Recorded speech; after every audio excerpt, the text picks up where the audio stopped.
농장에는 심은 지 7년째 되는 포포나무 한 그루가 있다. 그런데 작년까지 열매를 맺지 못했던 이 나무에 올해 처음으로 포포 열매가 달렸다. 아주 오랜 시간의 기다림 끝에 드디어 포포 열매의 맛을 보게 된 것이다. 포포 열매는 아직 대중화가 되지 않았기에 아마도 대부분의 사람들은 잘 모를 것이다. 열매의 모양은 망고와 비슷하게 생겼고 맛은 바나나와 망고를 합친 것 같으며 당도가 굉장히 뛰어나다고 한다. 그런데 이 포포나무에는 그것 말고도 아주 놀라운 특징이 있다. 과일 중에서 항암 성분이 가장 많이 함유되어 있으며 잎과 줄기에 살충제 성분이 있어서 벌레의 피해를 받지 않기 때문에 무농약 재배가 가능하다. 게다가 뿌리 번식을 하다 보니 포포나무 옆으로 6개의 크고 작은 포포나무들이 자라고 있다. 작년까지 단 한 번도 열매를 맺지 않았기에 그동안 별 관심을 가지지 않았지만 포포나무가 가지고 있는 장점은 꽤 많은 것 같다. 7년 전 함께 심었던 나무들 중 일부는 나무 줄기에 구멍을 뚫고 들어가 수액을 빨아먹는 해충의 공격으로 죽었다.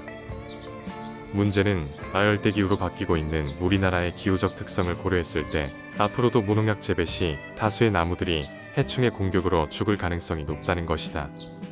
그런 점에서 해충의 공격을 받지 않는 포포나무의 장점은 대단하다고 볼 수 있다. 그래서 나는 한 달 전쯤 포포나무 씨앗을 300개 정도 구입해 발화를 시키고 있다. 자연순환 농법을 추구하는 작은 숲속 농장에 적합한 나무들 중 하나로 포포나무를 선정했기 때문이다. 농약을 사용하지 않지만 해충의 피해를 받지 않는 나무들이 몇몇 있지만 그 중에서도 포포나무는 으뜸인 것 같다. 이제 조금만 더 있으면 포포나무들이 발화할 것이고 나는 발화한 나무들을 잘 키워서 연말 정도에 농장 여기저기에 심을 생각이다. 내가 생각하고 계획하고 있는 작은 숲속 농장의 미래의 모습은 키가 20에서 30m 정도까지 자란 200그루의 피칸나무와 그 아래에 다양한 수종의 나무들이 어울리는 것이다. 아마도 10m 정도까지 자란 수백 그루의 포포나무들이 있을 것이고 그 나무들과 나무들 사이에 덩굴식물인 키위와 다래가 자라고 있을 것이다. 그리고 그 밑으로는 키가 작게 자라는 블루베리와 바닥식물인 딸기가 여기저기에 자라고 있을 것이다. 높은 위치에 열린 과일은 야생새들이 먹고 사람들은 아래쪽에 있는 과일을 먹으면 된다. 그리고 땅에 떨어진 과일들은 농장의 동물들의 훌륭한 간식거리가 될 것이다. 그래서 나는 미래의 농장의 모습을 만들기 위해 텃밭에서 여러 가지를 실험 중에 있다. 그 중에서도 가장 신경 쓰고 있는 나무는 아무래도 블루베리이다.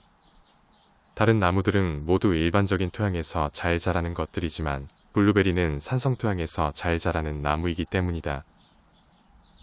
올 초에 심었던 블루베리 2그루는 산성 토양이 아닌 닭똥이 섞인 부엽토에 심어놨다.